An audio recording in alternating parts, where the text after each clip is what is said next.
अस्सलाम वालेकुम व्यूअर्स। आज हम बात करेंगे टेबल्स की। HTML में टेबल कैसे बनाए जाते हैं हम वो देखते हैं। टेबल होता है rows and columns, combination of rows and columns, उसको हम टेबल कहते हैं।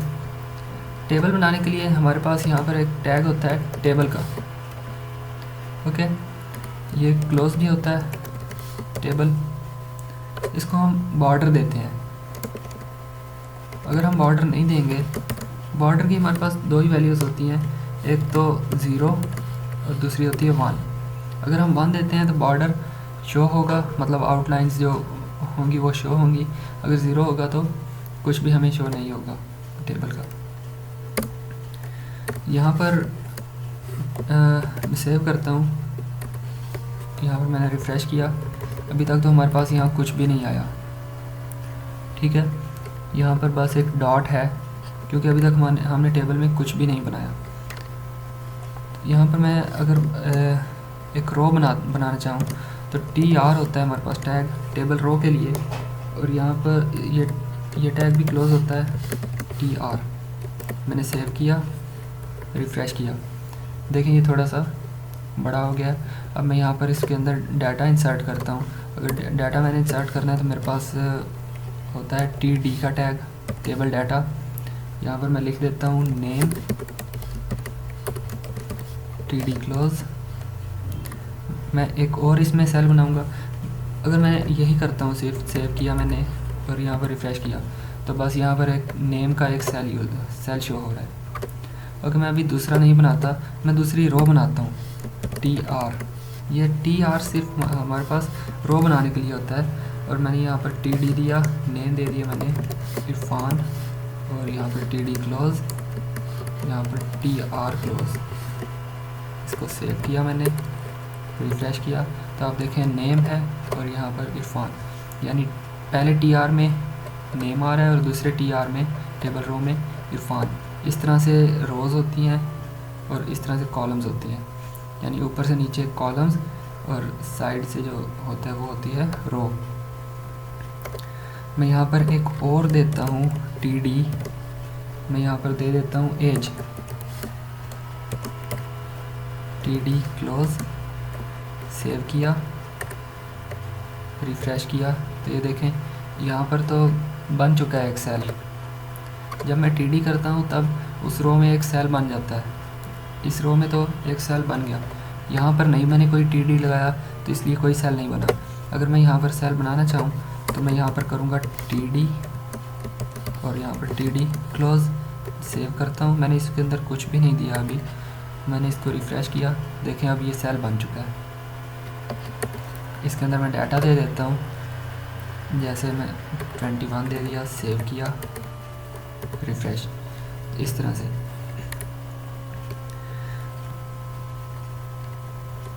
से हम मतलब ये टेबल रो, अगर मैं चाहता हूँ कि नीचे एक और आए, एक और रिकॉर्ड आना चाहिए तो मैं यहाँ पर दोबारा से TR करूँगा, यहाँ पर TD, मैं कोई भी नेम दे दूँगा, जैसे कि TD क्लोज।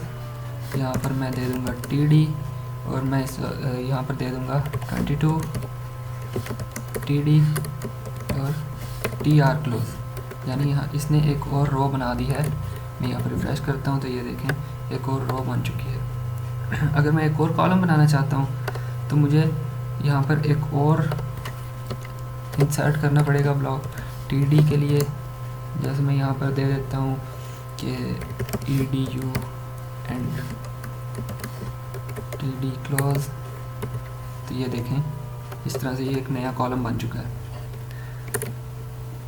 अब टेबल में हम देखते हैं, अगर मैं यहाँ पर इसको ख़त्म कर दूँ, बॉर्डर को सेव किया तो देखें शो तो डाटा तो शो हो रहा है, लेकिन हमारे पास आउटलाइंस शो नहीं हो रही। वो मतलब जो लाइंस होती हैं वो हमारे पास शो नहीं हो रही। हम इसको विड्थ भी दे सकते हैं, जैसे कि विड्थ इक्वल मैंने इसको कर दिया 50%, तो ये देखें या 50% पे आ गया। अगर मैं 100% करता हूँ तो ये कंप्लीट यहाँ तक आ जाएगा।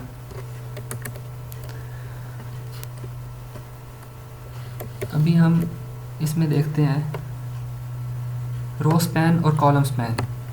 ओके, यहाँ पर हम एक बनाएंगे जिसमें रो स्पैन होगा और कॉलम स्पैन होगा। मैं यहाँ पर एक एक रो बना रहा हूँ।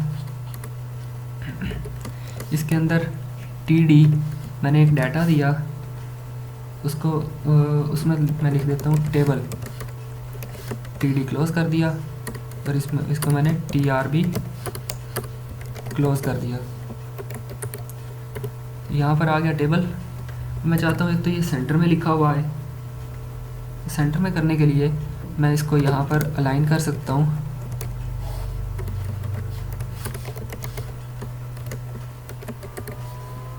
ये सेंटर में आ गया। मैं इसके नीचे एक और लगाऊंगा। मैंने एक और रो लेनी है, और उसमें जो डाटा होगा वो कुछ ऐसे होगा। इसमें मैं लिख देता हूँ HTML क्लोज, CSS क्लोज, फिर एंड जावास्क्रिप्ट क्लोज, और यहाँ पर भी मैंने क्लोज कर दिया। सेव किया, रिफ्रेश किया। अभी देखें कुछ इस तरह से शो हो रहा है। ये यहाँ पर चला गया। मैं चाहता हूँ कि ये टेबल जो है ये इन तीनों के ऊपर सेंटर में यहाँ पर लिखा हुआ है, यहाँ पर। तो उसके लिए मेरे पास होता है, यहाँ पर मैंने कॉलम स्पैन करना है, मतलब 1, 2 एंड 3 तीन कॉलम है मेरे पास। मैंने इनको ज्वाइन करके ऊपर एक ही कॉलम बनाना है। तो मैं यहाँ पर कॉलम स्पैन करूँगा।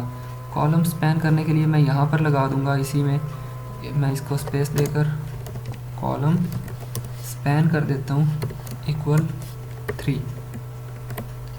सेव किया, रिफ्रेश। ये देखें अब यहाँ पर ये टेबल दरमियान में आ गया और नीचे HTML CSS जावास्क्रिप्ट इस तरह से लिखा हुआ आ रहा है। अगर मैं चाहता हूँ कि ये जो HTML है ये इसके साथ स्पैन हो जाए, टेबल के साथ, तो मैं यहाँ पर करता हूँ कॉलम स्पैन =2, और जब मैं नीचे कोई बनाऊंगा तब ये उसके साथ होगा।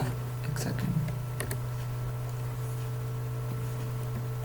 सर, ये इस तरह से वर्क नहीं करेगा क्योंकि HTML नीचे है और वो जो है टेबल जो है वो ऊपर है, इसलिए यहाँ पर वर्क नहीं करेगा। एक और एग्जांपल हम कर लेते हैं इसके लिए। यहाँ पर लगाता हूँ,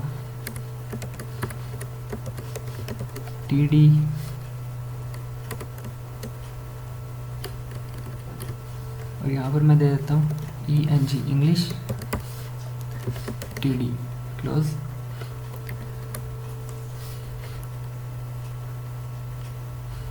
और फिर यहाँ पर एक और मैंने लगा दिया, इसको मैं दे देता हूँ साइंस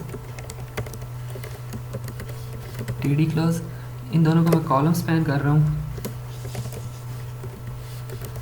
कॉलम स्पैन इक्वल हो गया 2, और यहाँ पर मैं कॉलम स्पैन इक्वल कर देता हूँ 3। ये मैंने क्लोज कर दिया। कुछ इस तरह से हमारे पास आ गया।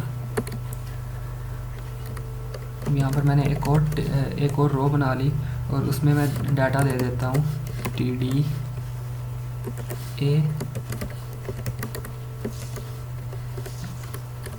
TDB,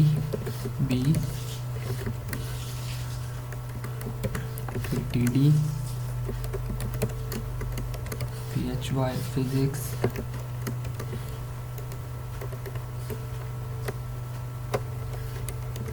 chemistry, math. यहाँ पर TR मैंने क्लोज कर दिया। अब देखें ये इंग्लिश के नीचे A और B आ रहा है और साइंस के नीचे फिजिक्स, केमिस्ट्री एंड मैथ। अब इस तरह से पूरा पेज भी डिज़ाइन कर सकते हैं टेबल पे। और जो पुराने वक्तों में जो हमारे पास HTML यूज़ होती थी वो कंप्लीट टेबल पर ही बनाए जाते थे वेब पेजेस। आप इस तरह से इस पर प्रैक्टिस कर सकते हैं और टेबल पे ग्रेप हासिल कर सकते हैं। आज की वीडियो में बस इतना ही। Thanks for watching. अल्लाह हाफ़िज़।